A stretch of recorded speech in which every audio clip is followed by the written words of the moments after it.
अभी आप बाबा से कौन से बाइक की जिद कर रहे हैं कि वो वाला बाइक ले? निंजा एक्सवार।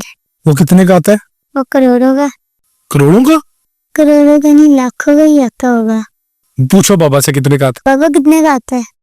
बहुत एक्सपेंसिव है, 45-60 लाख तक आता है। है? हाँ जी। कितने का? 45-60 लाख। 60 लाख, 6 मिलियन रुपीज कहाँ से लाए बाबा? बाबा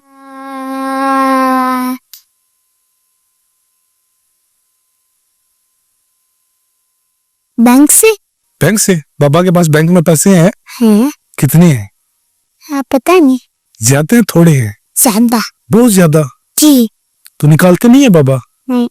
किधर रखते हैं? वो कभी कभी निकालते हैं। थोड़े थोड़े? ज्यादा। ज्यादा निकालते हैं? बाबा पैसे जो ज्यादा पैसे निकालते हैं उनका क्या करते हैं? उनकी शॉपिंग करते हैं। किसकी? मम्मा बाबा आपकी शॉपिंग करते हैं? करती हैं। क्या लेके आते हैं आपके लिए? मेरे लिए कपड़े और और कपड़े बस? कपड़े और टॉयज। टॉयज, शूज, वॉच अभी आपने इतनी महंगी पहनी हुई है, ये किसने लेके दी है? बाबा वाह,